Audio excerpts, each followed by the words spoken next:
Muy bien, hermanos. Nuevamente, buenos días. Juan capítulo 7, versículo 1 hasta el versículo 9. ¿Estamos allí? Dice la palabra del Señor. Después de estas cosas, andaba Jesús en Galilea, pues no quería andar en Judea, porque los judíos procuraban matarle. Estaba cerca la fiesta de los judíos, la de los tabernáculos, y le dijeron sus hermanos: sal de aquí y vete a Judea para que también tus discípulos vean las obras que haces, porque ninguno que procura darse a conocer hace algo en secreto. Si estas cosas haces, manifiéstate al mundo, porque ni aun sus hermanos creían en él. Entonces Jesús les dijo, ¿qué les dice? Mi tiempo aún no ha llegado, mas vuestro tiempo siempre está presto. No puede el mundo aborreceros a vosotros, mas a mí me aborrece, porque yo testifico de él, que sus obras son malas. Subid vosotros a la fiesta. Yo no subo todavía a esa fiesta. ¿Por qué? Porque mi tiempo aún no se ha cumplido. Y habiéndoles dicho esto, se quedó en Galilea. Amén. Para los hermanos que siempre toman nota, el título de este sermón es El perfecto tiempo de Dios. Y yo reconozco, hermanos, que el título que tiene este sermón se parece mucho a esas frases que suelen utilizarse con algo de regularidad en medio de algunas situaciones. Por ejemplo, cuando una persona pasa por una situación adversa, es popular o usual escucharle decir cosas como el tiempo de Dios es perfecto, o a su tiempo Dios obrará, o cosas como esperemos en el tiempo de Dios. Bueno, las expresiones, mis hermanos, que acabo de citar y otras parecidas, en sí mismas no están equivocadas. Es decir, es cierto que el tiempo de Dios es perfecto. Es cierto que a su tiempo Dios obrará. Y es cierto que los cristianos deberíamos esperar con suma confianza en las manos del Señor para que Él haga lo que a Él le plazca. Sin embargo, el problema surge cuando muchas de estas expresiones son utilizadas de manera ligera para proveerles ánimo a la conciencia de personas atribuladas que realmente no esperan en Dios. En la práctica, los incrédulos y aún, lamentablemente, muchos cristianos afirman que esperan en el tiempo de Dios, pero al mismo tiempo, mientras dicen esperar en el tiempo de Dios, actúan gobernados por sus impulsos y por sus instintos, haciendo que desde el punto de vista de ellos, la historia no sea más que una sucesión de acontecimientos inexplicables y aleatorios, algo así como una cadena de causas que no tienen efectos. Pero, en contraste a esta visión popular o a este sentir común que algunos tienen en relación a la voluntad de Dios, las Escrituras de forma explícita afirman que todos los acontecimientos que han ocurrido y todos los acontecimientos que ocurrirán están siendo o más bien estos representan la ejecución del perfecto plan de Dios. En otras palabras, las Escrituras, mis hermanos, afirman que Dios siempre está al control de todas las cosas. Y no solo esto, sino que Dios siempre está obrando todas las cosas para cumplir un propósito con dos caras. Una, traer gloria a su nombre, y dos, traer beneficio y bendición a su iglesia. Y yo quiero que entendamos esto que acabo de explicar, mis hermanos, en torno al decreto divino a través de un ejemplo bíblico. Vayan conmigo en sus Biblias a Daniel capítulo 4. En Daniel capítulo 4 se nos habla de un hombre con mucho poder, un rey, un gobernante que tenía una característica en su conducta, y es que él era arrogante.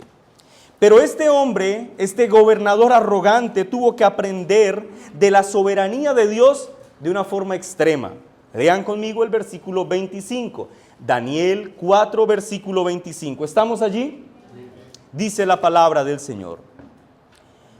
Bueno, antes de explicar lo que dice este texto, quiero que ustedes tengan esto en sus mentes. Aquí en este texto, en el versículo 25, Nabucodonosor va a ser advertido por Dios de que él, Dios, es decir, Dios es el Señor sobre toda la creación y que no hay nadie por encima de Dios y que no hay razón para que él se jacte y sea arrogante, Nabucodonosor.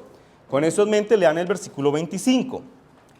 Que te echarán de entre los hombres, y con las bestias del campo será tu morada, y con hierba del campo te apacentarán como a los bueyes, y con el rocío del cielo serás bañado, y 7 tiempos, 7 años pasarán sobre ti, hasta que conozcas que el Altísimo tiene dominio en el reino de los hombres, y que lo da a quien él quiere.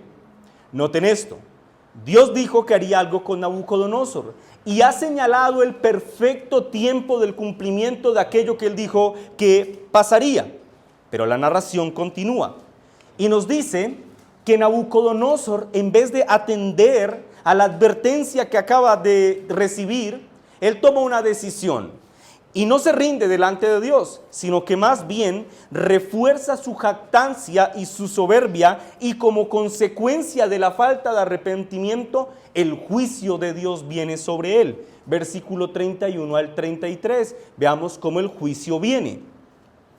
Dice, aún estaba la palabra en boca del rey, cuando vino una voz del cielo: a ti se te dice, rey Nabucodonosor, el reino ha sido quitado de ti, y de entre los hombres te arrojarán, y con las bestias del campo será tu habitación, y como a los bueyes te apacentarán, y 7 tiempos pasarán sobre ti, hasta que reconozcas nuevamente que el Altísimo tiene el dominio en el reino de los hombres, y lo da a quien él quiere. Versículo 33. En la misma hora se cumplió la palabra sobre Nabucodonosor, y fue echado de entre los hombres, y comía hierba como los bueyes, y su cuerpo se mojaba con el rocío del cielo, hasta que su pelo creció como plumas de águila, y sus uñas como las de las aves. Luego la historia continúa. Nos dice que Nabucodonosor, después de vivir 7 años como un animal salvaje, finalmente reflexiona en la lección que Dios le está dando. Versículo 34 al 35. Miren cómo inicia el versículo 34. Más, ¿qué dice allí? Más al fin del tiempo. Noten esto. ¿Cuál es el fin del tiempo?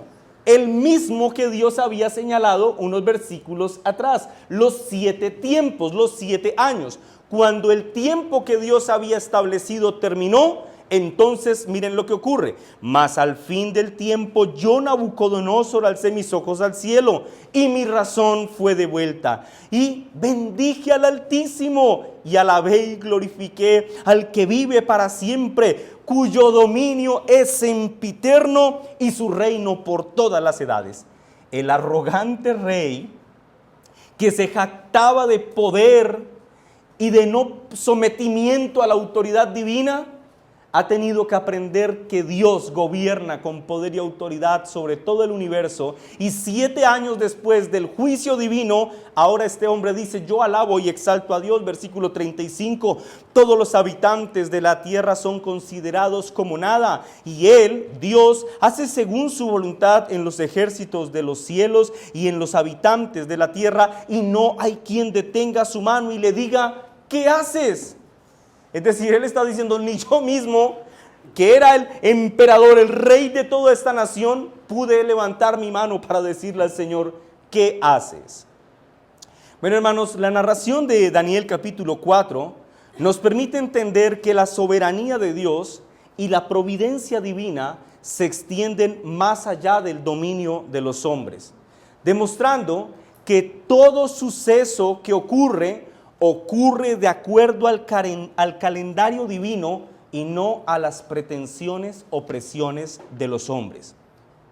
Tanto el nacimiento como la muerte de todos los hombres ocurre respondiendo al plan soberano de Dios.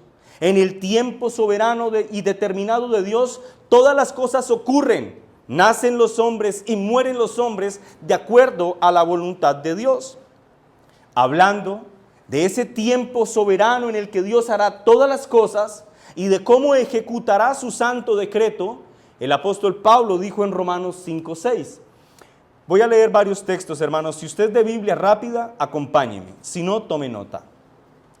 Romanos 5:6, Pablo, hablando de la obra redentora de Cristo, dijo lo siguiente: porque Cristo, aun cuando éramos débiles, a su tiempo murió por los impíos.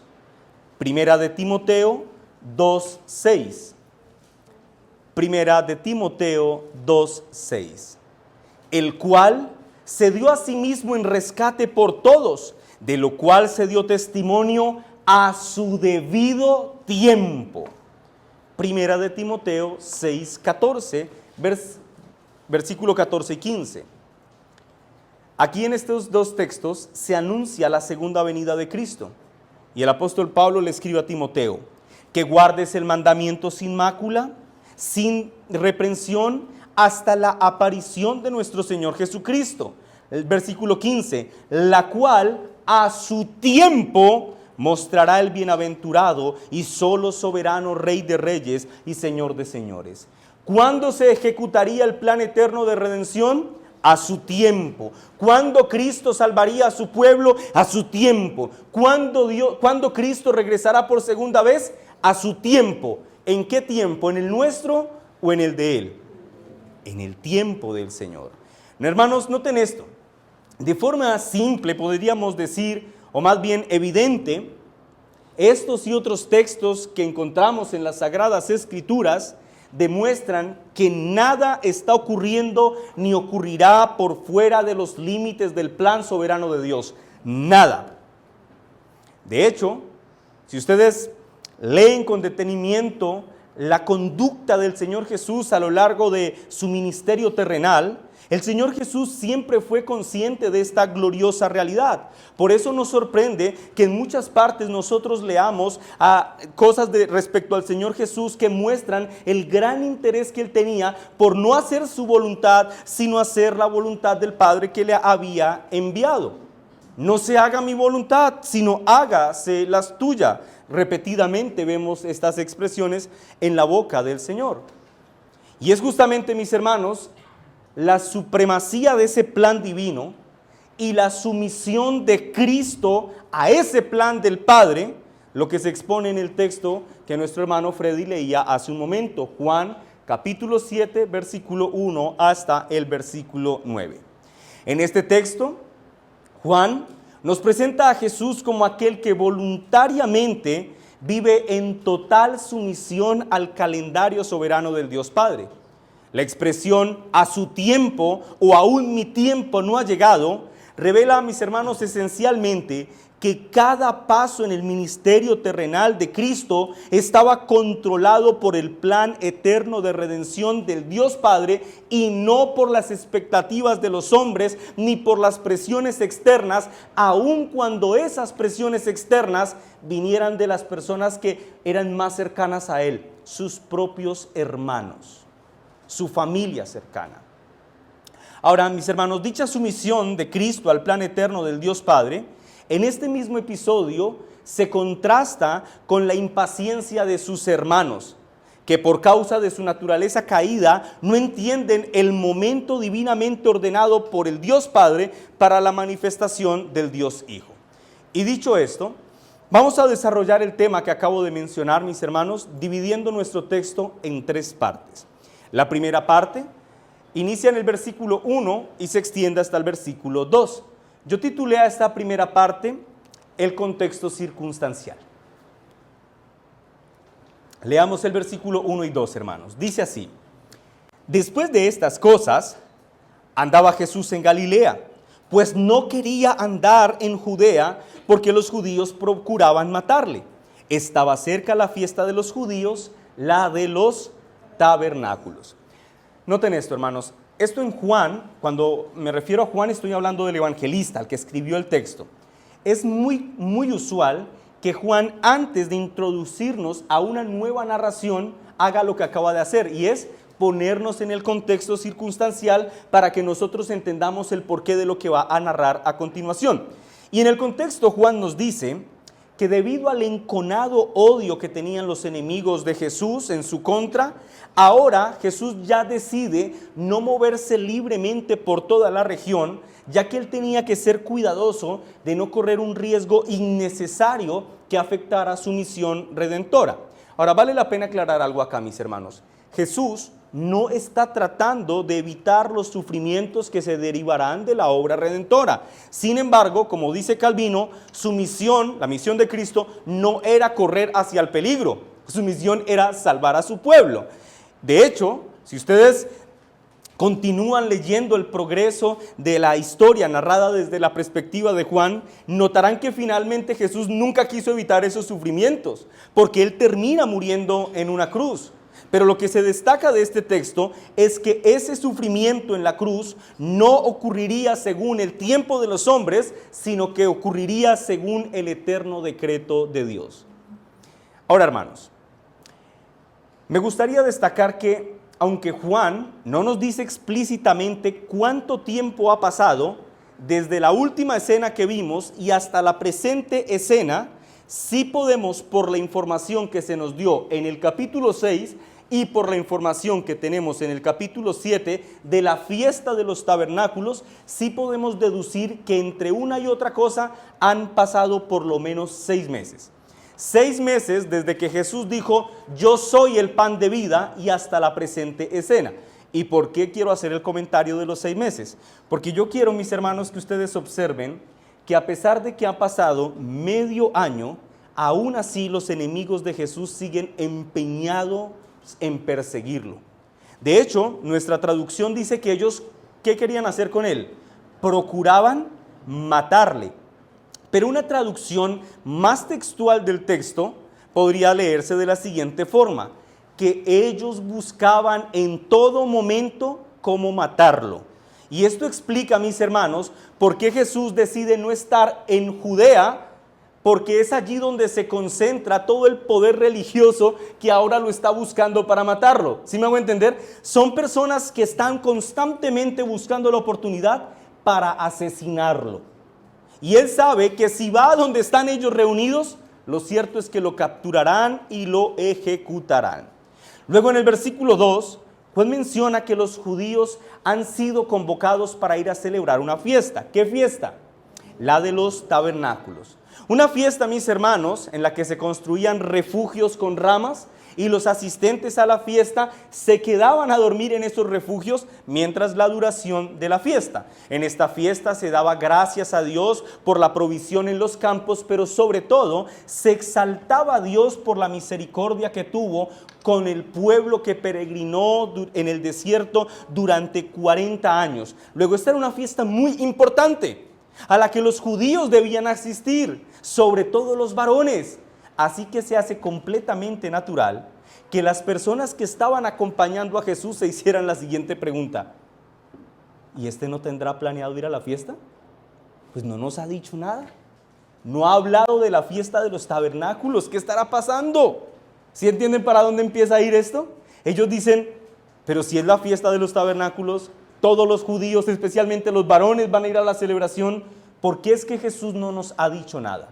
Con ese contexto, ahora pasemos al segundo punto del sermón, versículo 3 al 5. Yo titulé a este segundo punto, la ceguera del incrédulo, versículo 3 al 5. La ceguera del incrédulo. ¿Estamos allí, hermanos? Dice la palabra del Señor. Y le dijeron sus hermanos, sal de aquí y vete a Judea para que también tus discípulos vean las obras que hacen. Miren la motivación. Porque ninguno que procura darse a conocer, es decir, hacerse famoso, hace algo en secreto. Si estas cosas haces, manifiéstate al mundo. Y noten la razón del por qué hablan así. Porque ni aún sus hermanos creían en él. Sus propios hermanos, no sus hermanos en la fe, no, aquí está hablando de sus hermanos, sus propios hermanos, Santiago, José, Simón y Judas, acaban de ver a Jesús que no toma la iniciativa de ir a la fiesta de los tabernáculos y llegan a una conclusión: este es un hombre inconsecuente. Quiere ser famoso, esa era la percepción que ellos tenían, pero es tan inconsecuente que no desciende a Judea. Algunos autores piensan, y creo que con muy buenas razones, que el reproche de sus hermanos se debía a que ellos consideraban que Jesús tenía ciertas cualidades que lo hacían muy popular entre la gente y que por causa de esa popularidad que Jesús tenía, probablemente él podía recibir una buena porción en los círculos políticos y con esa buena porción política ellos se podrían ver beneficiados. Así que ellos, al ver que Jesús decide no ir a Judea, en donde estaban reunidas las multitudes y las élites religiosas, ellos cuestionan a Jesús y le dicen: ¿qué está pasando contigo? ¿Por qué no vas a Judea? Es como si ellos le dijeran lo siguiente: mira, si tú quieres un puesto en la Cancillería, o si deseas recuperar algunos de esos seguidores tuyos que te empezaron a abandonar, ¿lo recuerdan? Juan 6:66, que muchos lo empezaron a abandonar. Bueno, si tú quieres que esas personas no te sigan abandonando y además que vuelvan, pues si lo que quieres es popularidad, nosotros reconocemos que tú haces milagros. Ve a donde está la multitud y haz esos milagros. Preséntate en Judea porque allí están todos reunidos. ¿Tú deseas respeto? ¿Deseas gloria? Bueno, ellos le sugieren esta fórmula: solo conseguirás gloria a través de la fama. Y la fama la obtendrás a través de una manifestación de su poder.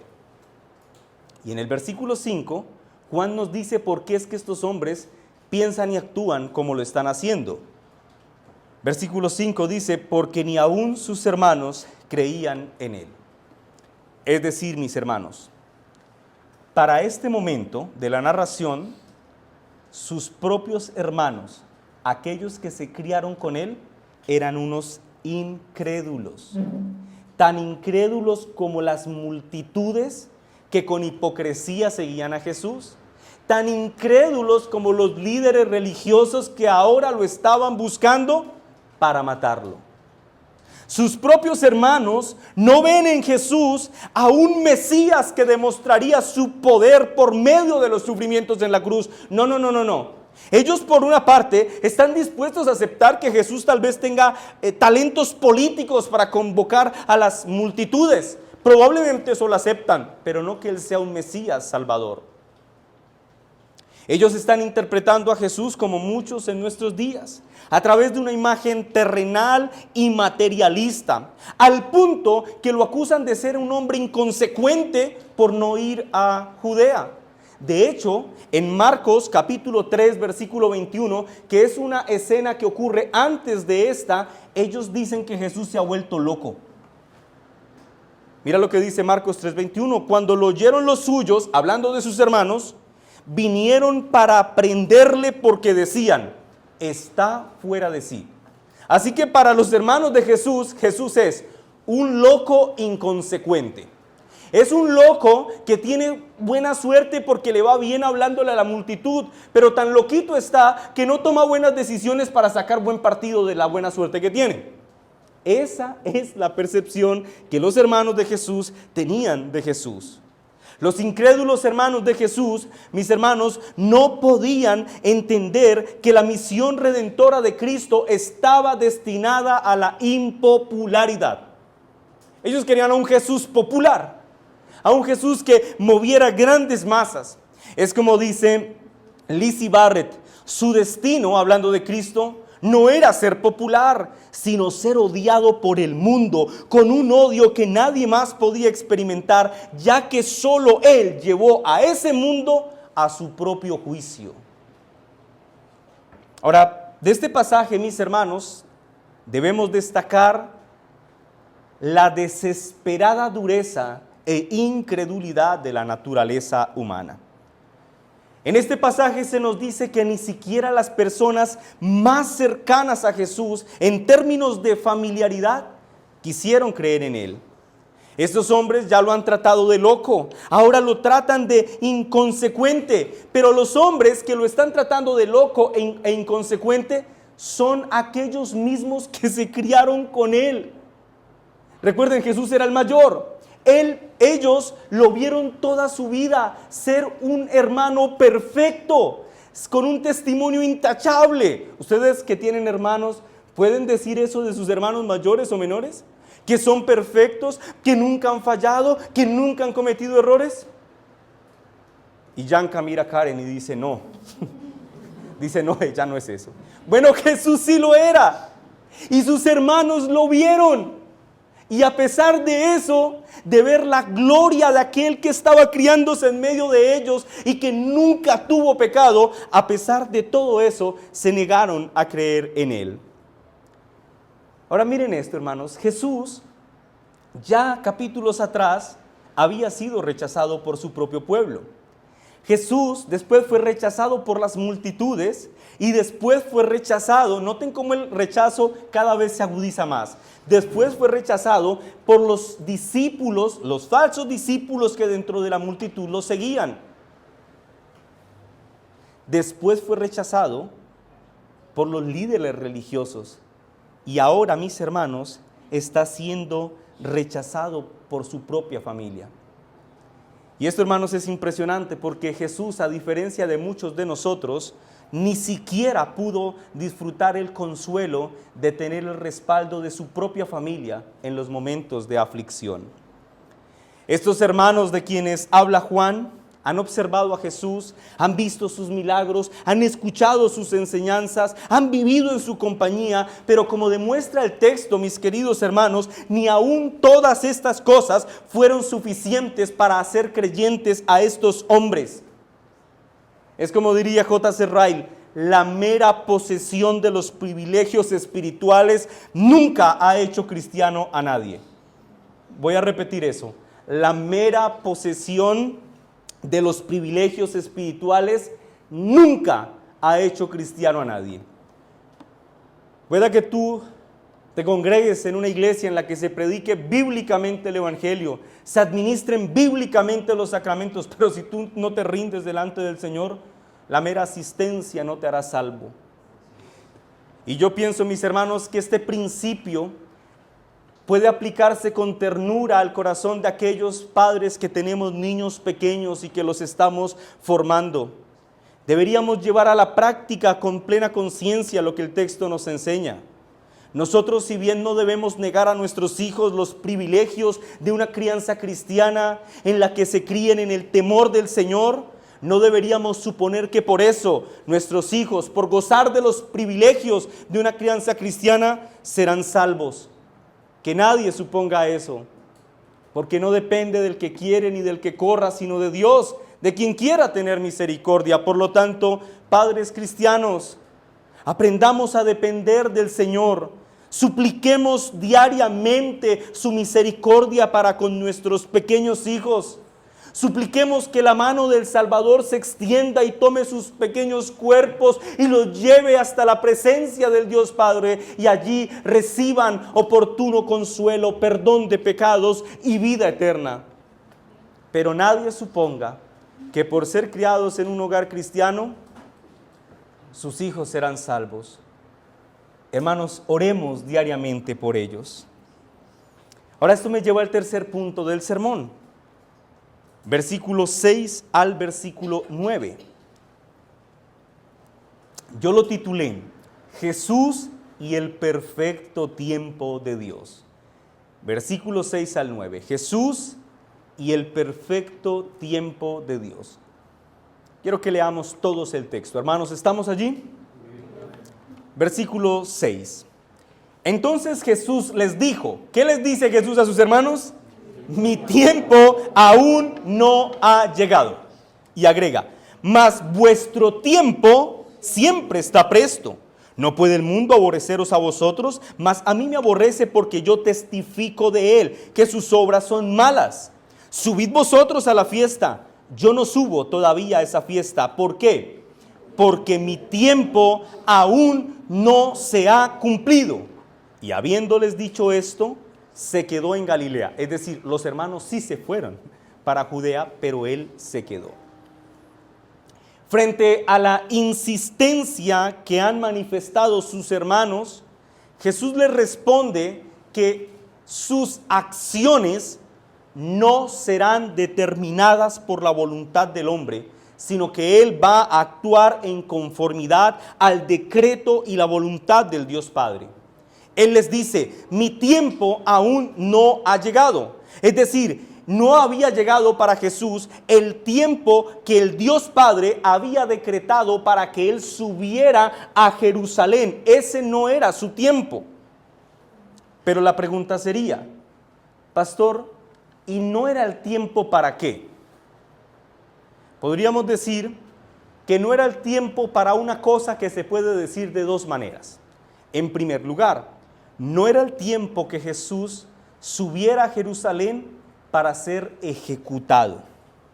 Ciertamente, el Señor sería ejecutado en Jerusalén, pero no en la fiesta de los tabernáculos, sino 6 meses después, en el contexto de la celebración de la fiesta de la Pascua. Pero en segundo lugar, no era tiempo de que Él fuera a Jerusalén, porque cuando los hermanos le dicen que vayan a Jerusalén, estaban en las vísperas de la fiesta. Es decir, las personas apenas estaban llegando a Jerusalén. ¿Y qué hubiese pasado si Jesús hubiese llegado cuando había apenas un puñado de personas? Pues sus perseguidores, sus enemigos, fácilmente se hubiesen organizado para capturarlo y ejecutarlo. En otras palabras, no era el tiempo de morir del Cristo según el plan del Dios Padre.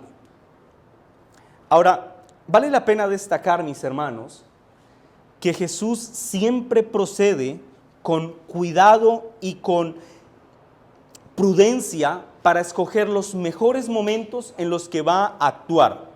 En otras palabras, observen la conducta de Jesús y ustedes verán que Él siempre está escogiendo los mejores momentos y las mejores palabras para que sus acciones siempre estén alineadas con la voluntad del Dios Padre. Es como si Juan, mis hermanos, quisiera mostrarnos a Jesús como a alguien que está empeñado en buscar aquella labor para la cual Dios lo ha destinado. En otras palabras, Jesús es presentado en este texto como aquel que está empeñado en actuar en armonía total con el consejo eterno de Dios y que con paciencia y con sujeción espera a que el momento adecuado del Dios Padre llegue para que entonces Él pueda actuar. Pero como veremos en este texto, hay un contraste entre la actitud sumisa de Cristo y entre los hermanos incrédulos que no tienen cuidado de los tiempos divinos. Para el incrédulo, mis hermanos, no existe la consideración de tales cosas. William Hendrickson dijo, ellos, hablando de los hermanos, no tenían tal contacto consciente con el reloj del consejo eterno de Dios. En otras palabras, la razón por la que los hermanos no podían discernir que no era el tiempo de que Cristo fuera a Jerusalén es esencialmente por lo que ya Juan dijo en el versículo 5, y es que ellos eran incrédulos. En otras palabras, para el incrédulo todo tiempo es bueno. Hágale. Usted hágale. Todo tiempo es bueno.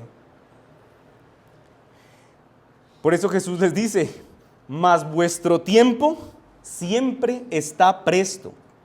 Es decir, para ustedes cualquier hora es favorable, porque ustedes no consideran a Dios ni a su decreto. Ustedes actúan gobernados por sus instintos y por lo que ustedes creen que les va a dar mayor beneficio. Así que para ustedes les es indiferente si es o no el tiempo perfecto de Dios. Y dicho contraste entre Jesús y sus hermanos, mis hermanos, entre aquel Jesús que está sujeto a la voluntad del Dios Padre y entre aquellos que son gobernados por sus instintos, se acentúa más en el versículo 7 cuando leemos lo siguiente: no puede el mundo aborreceros a vosotros, mas a mí me aborrece, porque yo testifico de él que sus obras son malas. Subid vosotros a la fiesta. Yo todavía no subo a esa fiesta porque mi tiempo aún no se ha cumplido.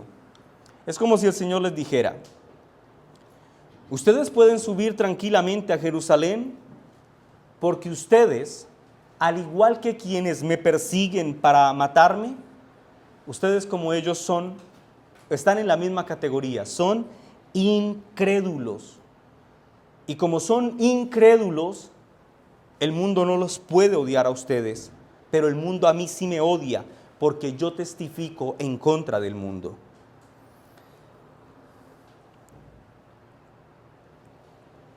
Ahora observen, mis hermanos, lo siguiente.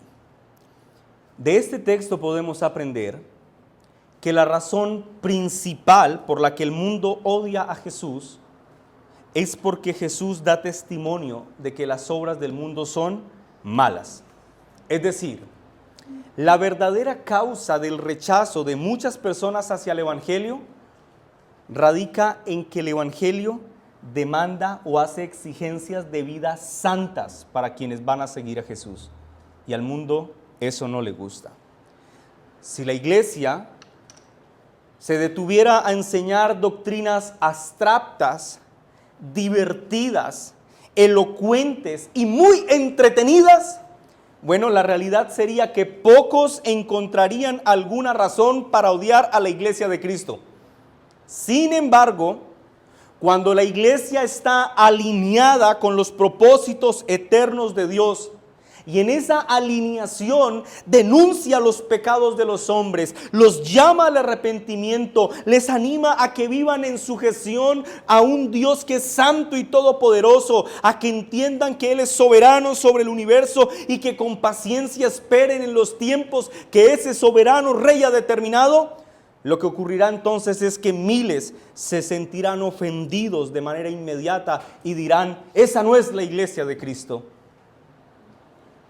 Y esto nos recuerda, mis hermanos, que el mundo jamás, escúchenme en esto, hermanos, el mundo jamás se va a quedar indiferente ante la santa amonestación que hagamos de su pecado.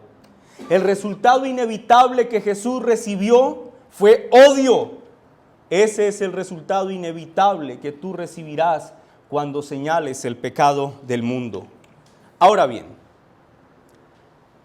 como lo veremos en el siguiente sermón, finalmente Jesús sí va a Jerusalén. De hecho, en el versículo 10 nos dice que Él sí va. Pero al negarse a ir por la presión materialista de sus hermanos, Jesús está demostrando, querida iglesia, que el escepticismo y la codicia de quienes rodeaban a Jesús jamás determinaría el rumbo de sus acciones. Y eso es muy práctico para nosotros, porque nos enseña que el yo decreto, el yo declaro, el yo pisoteo y digo que es mío, no son cosas que muevan a Dios. Jamás Dios se va a mover por eso. Ni la presión de los más cercanos pudo mover la voluntad de Jesús, que estaba sujeta a la voluntad del Dios Padre. Y aquí se nos provee un gran principio práctico para nosotros, y es que el mundo y sus presiones no pueden determinar la agenda del cristiano. Voy a repetirlo otra vez, hermanos. El mundo y sus presiones no pueden determinar tu agenda. O dicho de otra forma, tus acciones como cristiano deben estar determinadas a través del filtro de la soberana voluntad del Dios Padre, quien todo lo orquesta para que en su tiempo todo ocurra de tal manera que traiga gloria a su nombre y beneficio a su pueblo. Al incrédulo no le preocupa operar en el tiempo de Dios. Al incrédulo, ¿qué es lo que le importa? Su beneficio, su satisfacción. Por lo tanto, los propósitos de Dios, los planes de Dios, los tiempos de Dios le resultan fastidiosos o en muchos casos indiferentes. Para ellos estaba bien ir a la fiesta en cualquier momento, pero no para el Señor, quien estaba voluntariamente sujeto a la autoridad del Dios Padre. Y así debe ser con nosotros. Deberíamos tener, queridos cristianos, una importante cuota de preocupación en nuestro corazón para que nuestras acciones y nuestras decisiones no sean el resultado de nuestro egoísmo o la respuesta a la presión materialista de este mundo, sino que nuestras acciones y nuestras decisiones sean una respuesta sincera a la voluntad de Dios.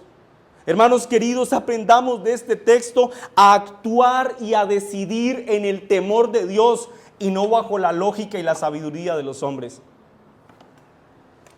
Una buena pregunta para hacernos en este punto sería esta: ¿y tú en qué punto del contraste te encuentras? ¿Entre los que toman decisiones basados en la lógica y el entendimiento terrenal? ¿O entre quienes toman decisiones gobernados por los principios que Dios ha establecido para su pueblo en su palabra? Otra buena pregunta sería: ¿esperas con temor y esperas con paciencia el tiempo de Dios? ¿O estás tomando decisiones gobernado por tus instintos y sobre todo por tus deseos? ¿En dónde estás tú? Alguien, por ejemplo, podría decir, por citar un ejemplo: pastor, soy un hombre soltero y deseo la dicha, deseo la bendición del matrimonio. Bien haces en desearla. Y él responde: sí la deseo, pero la deseo ya, ahora mismo, en mis términos. Eso diría aquel que decididamente se ha rebelado en contra del Señor y ha puesto sus ojos más en sus deseos que en su bendito Redentor. Iglesia amada, estas palabras son para todos, pero de forma especial quiero dirigirme a aquellos hermanos solteros en nuestra congregación, hermanos y hermanas solteros. La iglesia en general escuche estas palabras y sepa aplicar el principio a sus propias experiencias, pero hermanos solteros, escuchen con atención estas palabras. La verdadera bendición de Dios es aquella que viene en nuestras vidas cuando nosotros actuamos en el temor del Señor y estamos plenamente sujetos a su voluntad. Lo contrario significa que si tú actúas según tu propio criterio y no consideras la voluntad del Señor, entonces traerás grandes dolores y sufrimientos a tu vida, a pesar de que hoy quieras disfrazar tu pecado con el nombre de bendición o de derecho. Ay, es que yo tengo el derecho a... Y por eso actúas gobernado por tus instintos. Iglesia, aprendamos a esperar con paciencia en el Señor. Aprendamos a esperar con la esperanza de que Dios todo lo ha determinado para que en su tiempo Él sea glorificado y su iglesia sea bendecida. Hermanos, lo mejor para nosotros, lo mejor que nos podemos imaginar para nosotros es aprender a esperar en el tiempo de Dios. Ahora, a modo de conclusión, podríamos decir que hacemos bien en decir o en afirmarnos que existe un tiempo adecuado para cada cosa en nuestras vidas. Los grandes y los pequeños eventos que nos acontecen y acontecerán siempre están determinados por Dios en sus santos propósitos eternos. Y por lo tanto, aprendiendo del ejemplo de Jesús, debemos procurar con diligencia saber discernir, identificar de acuerdo a la bendita palabra de Dios cuáles son esos tiempos adecuados para nosotros. Hermanos, creo que una de las grandes falencias que tiene la iglesia en nuestros días es falta de discernimiento. Se habla mucho del discernimiento, de hecho, pero la iglesia carece de discernimiento. El discernimiento es algo que se aplica a través del conocimiento de la palabra de Dios. Es cuando yo filtro todo en mi vida a través de las sagradas escrituras. Si no pasa por el filtro de las escrituras, no es de Dios. No lo acepto, no lo practico, no lo quiero. Pero si a través de la palabra de Dios yo puedo ver cómo mis decisiones y acciones exaltan el nombre de Dios y procuran la expansión de su reino, en buena hora tienes una decisión que tomar. Aprendamos a no tomar decisiones o determinaciones que no estén alineadas a la voluntad que Dios ha revelado para nosotros en su palabra. Pero eso va a implicar que tú tengas que pasar tiempo buscando el rostro de Cristo en oración y leyendo las sagradas escrituras. El entendimiento de la voluntad de Dios no te va a llegar así por ósmosis, moviendo las manos. Va a llegar porque dediques tiempo a orar y tiempo a leer las Sagradas Escrituras. Y entonces el Señor traerá luz para que tú entiendas qué es lo que es de su agrado. Su Espíritu Santo iluminará, alumbrará en tu interior para que tú entiendas qué es lo que debes y no debes hacer. Tus decisiones, mis hermanos, hermano, hermana, no deben reposar en tus pasiones. Tus decisiones deben ser tomadas en el temor del Señor y en la obediencia a nuestro Dios. Ahora, permíteme finalizar este sermón dando dos breves aplicaciones adicionales a las que ustedes ya han escuchado a lo largo de la exposición. Esta aplicación en específico quiero dirigirla a los hermanos de la congregación. A esos hermanos que han orado por mucho tiempo para que Dios salve a uno de sus familiares incrédulos. Es posible, hermano o hermana, que al ver cómo pasan los días, los meses y los años, sientas desesperanza al ver que sus corazones siguen endurecidos en la incredulidad.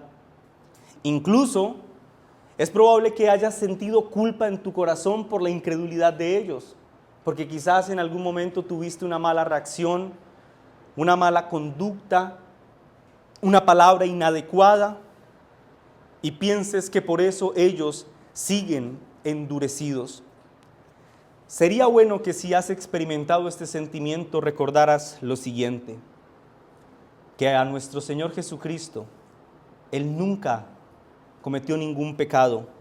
En Él no hubo ninguna falta, ni en palabra, ni en acción, ni en pensamiento. Y sin embargo, a pesar de eso, sus propios hermanos no creyeron en Él. No quiero desmotivarte para que no sigas orando por tu familia incrédula. Es la voluntad del Señor que tú sigas orando por la salvación de ellos, porque solo Dios sabe cuál es el tiempo perfecto que ha escogido para la salvación de sus escogidos. Tú solamente sigue orando. Tú solamente sigue clamando al Señor.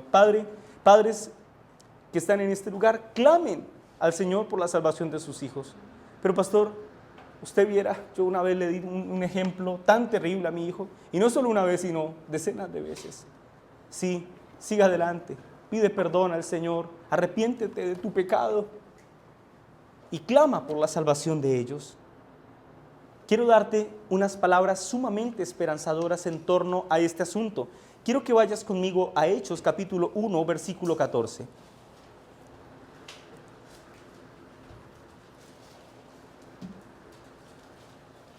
Hechos capítulo 1, versículo 14.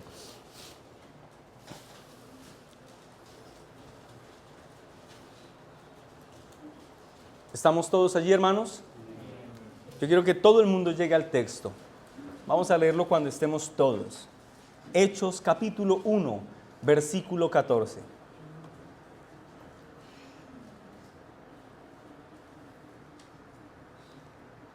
Ya las hojas dejaron de sonar. Ya llegaron todos. Hermanos, escuchen con gozo y esperanza lo que dice este texto. Todos estos perseveraban unánimes en oración y ruegos con las mujeres y con María, la madre de Jesús. ¿Y con quién? Con sus hermanos. Aquellos hombres que un día fueron duros de corazón y que eran gobernados por sus deseos egoístas y sus pretensiones materialistas, ahora están siendo presentados en este texto como creyentes fieles que perseveran en la voluntad de Cristo. El Señor les dijo a sus discípulos: después de mi partida, vayan al aposento alto, oren, perseveren en oración, porque sobre ustedes vendrá el Espíritu Santo. He aquí a los hermanos obedeciendo a Cristo, reconociéndolo como su Señor.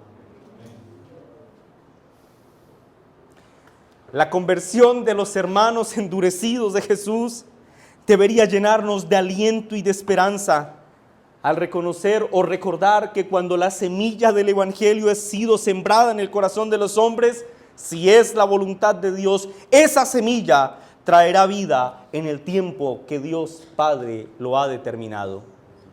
Y mientras eso ocurre, Padre cristiano, sigue orando por tus hijos. Hijos cristianos, sigan orando por sus padres incrédulos, por sus sobrinos, primos, amigos, nietos. Sigan orando por ellos, que a su tiempo el Señor responderá. Ahora permítanme dirigirme para finalizar a los amigos que nos acompañan en la congregación. Y quiero aclarar esto, cuando digo amigos es más que un aspecto cortés que quiero tener con la palabra. Quiero referirme a ti que sabes a plena conciencia que tú no estás reconciliado con Cristo por medio de la fe con el Dios Padre. Que tú no estás unido a Él por medio de la fe. A ti te quiero decir lo siguiente. El tiempo que Dios había predestinado para que escucharas el anuncio del Evangelio ha sido en esta mañana. Así que no endurezcas tu corazón y no hagas como Nabucodonosor. ¿Lo recuerdan al principio del sermón? Quien fue advertido de que el juicio vendría. ¿Y qué hizo?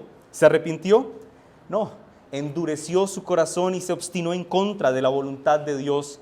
7 años de juicio fueron los que Nabucodonosor tuvo que soportar antes de humillarse delante del Señor. Querido amigo, no escojas esa senda. No escojas la senda del endurecimiento y de la insensatez. Más bien, atiende a este llamado que escuchas en esta mañana y ven en arrepentimiento y fe delante de aquel que ha predestinado en su decreto eterno la salvación de todos aquellos que se acercan a Él con fe y con arrepentimiento, reconociéndose a sí mismos como insuficientes y necesitados de la gracia de aquel bendito Rey que gobierna los cielos y la tierra y que todo está sujeto al estrado de sus pies. Hermano, amigo, acércate a Cristo en arrepentimiento y fe. Suplica su misericordia en esta mañana y deleítate en el beneficio de la vida eterna. Amén y amén.